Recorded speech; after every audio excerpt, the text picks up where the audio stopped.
Em Mateus, no capítulo 7, versos de 21 a 23, diz assim: Nem todo aquele que me diz Senhor, Senhor entrará no reino do céu, mas apenas aquele que faz a vontade de meu Pai que está nos céus. Muitos me dirão naquele dia: Senhor, Senhor, não profetizamos em teu nome não expulsamos demônios, não realizamos muitos milagres? Então eu lhes direi claramente: Nunca os conheci. Afastem-se de mim, vocês que praticam o mal. Você já se auto-enganou alguma vez na vida? Bom, se você tem pelo menos 10 anos de idade, eu acredito que você já se enganou muitas vezes na vida. Eu já me auto-enganei muitas vezes na vida, e às vezes até de forma inconsciente nós fazemos isso, né? O auto-engano faz parte da história da humanidade desde o pecado no Jardim do Éden.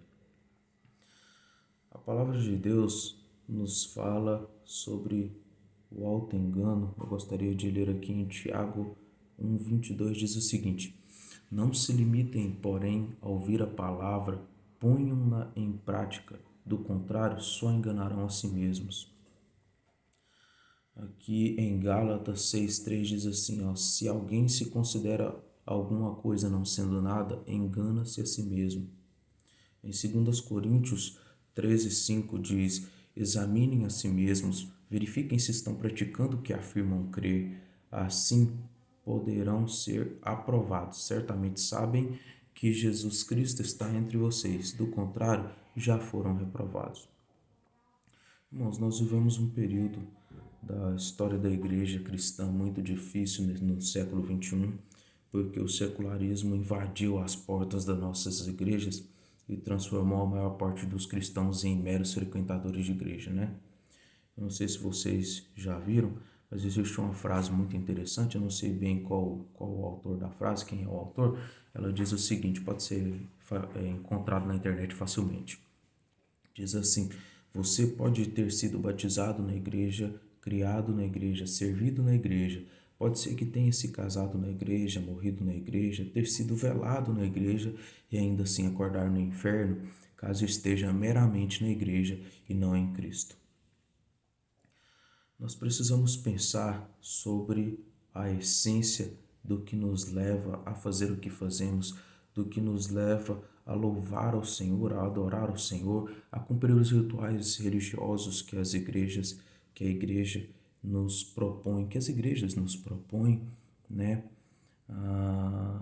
Muitas vezes hoje as pessoas não sabem muito bem nada disso, né?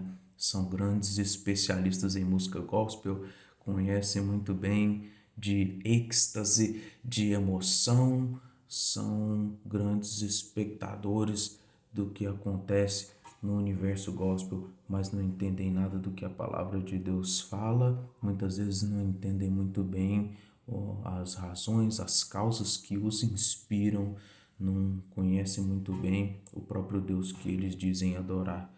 E lá em Amós, no capítulo 5, dos versos 21 a 23, o Senhor fala a respeito desses cultos que são oferecidos a Ele e que não os agrada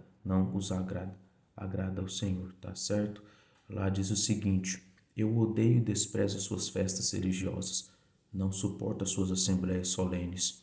Mesmo que vocês me tragam holocaustos e ofertas de cereal, isso não me agradará. Mesmo que me tragam as melhores ofertas de comunhão, não darei a menor atenção a elas. Afastem de mim o som das suas canções e a música de suas liras.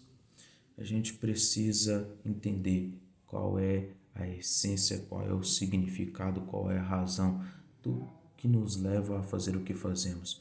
Precisamos entender sobre a nossa fé.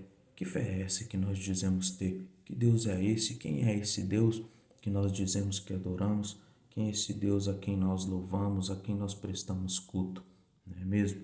Lá em Oséias, no capítulo 6, verso 3, diz assim: conheçamos o Senhor, esforcemo-nos por conhecê-lo.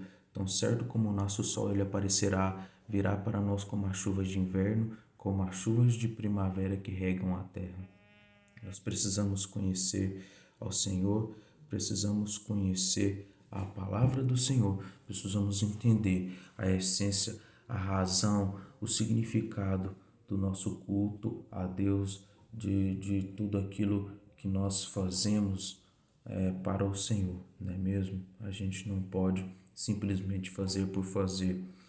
Precisamos que o nosso culto, a nossa adoração, o nosso louvor ao Senhor, em todos os momentos que estivermos dedicados a essas coisas, precisamos que tudo isso parta do mais íntimo dos nossos corações, que haja sinceridade naquilo que fazemos.